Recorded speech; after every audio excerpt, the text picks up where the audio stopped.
Go in peace, my daughter. And remember that in the world of ordinary mortals, you are a Wonder Woman.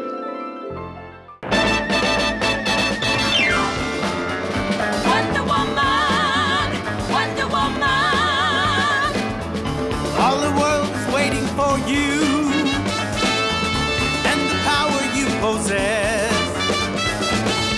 In your satin tights, fighting for your rights, and the old red, white, and blue.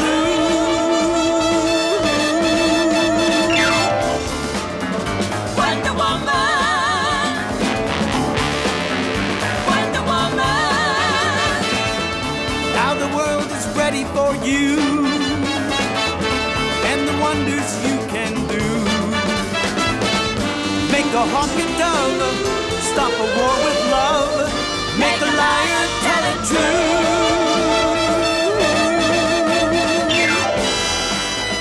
Wonder Woman, get us out from under. Wonder Woman, All our hopes are pinned upon you and the magic that you do. Stop a bullet cold and make the axis fold. Change their minds and change the world.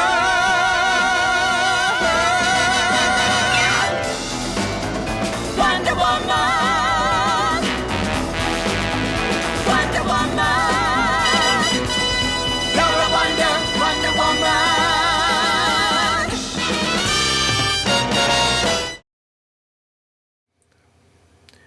Wonder Woman first appeared in the issue of All-Star Comics number 8 in 1941. The character was received well and led to her appearance in Sensation Comics number 1 in January 1942, where her full detailed origin was revealed and she was sent out on her first adventure. By the summer, Wonder Woman had her own comic title. Possessing Amazonian training and armed with bulletproof bracelets, a magic lasso, and an invisible plane, Wonder Woman became one of the most popular superheroes in comics. Her creator was William Moulton Marston, the inventor of the polygraph. I mean, that certainly explains where the idea of the lasso of truth came from.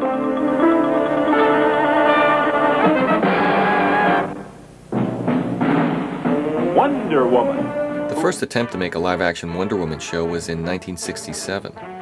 William Dozier, who at the time was having a great success with his Batman show, proposed the idea of one about Wonder Woman. A portion of the pilot was shot and starred Ellie Wood Walker as Diana Prince and Linda Harrison as her alter ego Wonder Woman. It was presented in the same silly sort of format as the Batman show, just a comical presentation of the character. The idea never went any further than this. It was perhaps inevitable that the man-made world would one day require a unique woman, a Wonder Woman. That day has come.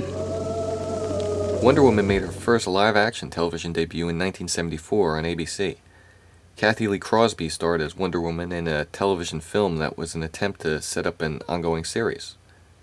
She possesses no superpowers, no lasso, no invisible jet. The only real resemblance to the character is the title. She's more of a secret agent than a superhero. I mean, the less said about that flick, the better. The only hope for freedom and democracy is...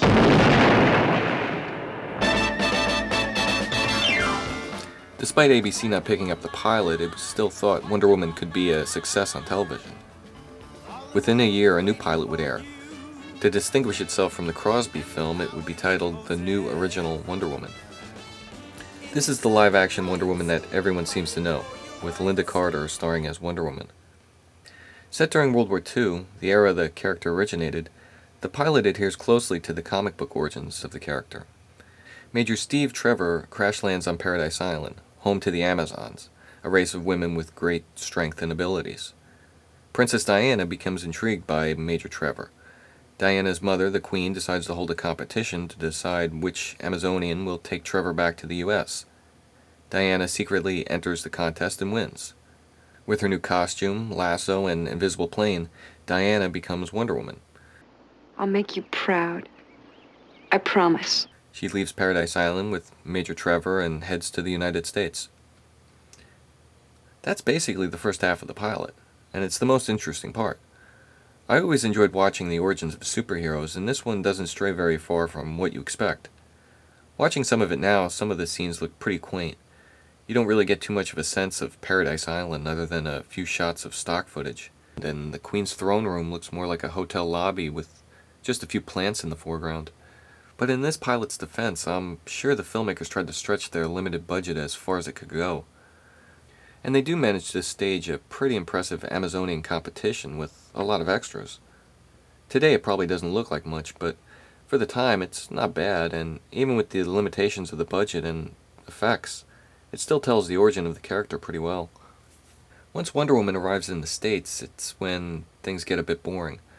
Trevor's secretary is a Nazi spy who helps fellow agents try to kill him and stop Wonder Woman. Of course their plans fail and are ultimately stopped by her. Choosing to set the story during World War II is somewhat unique, but having to dress the sets in the 1940s era makes the sets look cheaper and less convincing than had they probably would have been if the pilot was set in modern day. Scenes are clearly shot on the studio backlot. The special guest stars of Stella Stevens and Red Buttons don't make very imposing adversaries for Wonder Woman either. I mean, there is an element of silliness in the show. It's played straighter than Batman ever did, but the Nazi spies are pretty ridiculous and are more comedy relief than anything, and they're not much of a match for Wonder Woman. Even when Stella announces she's a judo champ, what is that? I still found it hard to accept she was any kind of worthwhile match. I mean, we just saw Wonder Woman pick up a car. Henry Gibson and Kenneth Mars as a couple of Nazis act more as a comedy team. Cloris Leachman as the Queen comes off the best out of the guest stars, probably because she plays the part seriously with no attempts at humor. The climax of Wonder Woman stopping a Nazi from an attack, it's pretty much 1, 2, 3 with some more stock footage thrown in. All this seems somewhat a mundane adventure for her, and enemies she could stop with her eyes closed. The pilot ends with Steve Trevor meeting his new secretary, Diana Prince, which sets up the series that would follow. I mean, there's a few highlights. There's a fun fish-out-of-water scene as Wonder Woman arrives in Washington and is walking and looking around in amazement at this new world she's arrived in. Some of the expressions on the bystanders' faces are kind of funny, and her trying to figure out the rules of our culture is fun. I mean, I wish there was more of that. Lyle Wagner as Steve Trevor is okay. He looks the part. I mean, he looks good in his uniform and he's got nice hair. It would have been nice if he was given a bit more to do besides being saved by Wonder Woman here and in almost every episode of the show. The character becomes such a bland leading man type, he gets kind of boring. The character could have been juiced up a bit more in the series, but, I mean, with what he has to work with, Wagner does a decent job. There's something of a setup to the building of a romantic relationship between Wonder Woman and Steve. However, as the series went on, less and less of that angle was focused on, until it disappeared completely. Also, the Wonder Woman spin, which was created for the show as a device for a quick costume change, is shown here as a bit more complex transformation than the eventual quick burst of light they used to mask any film edits.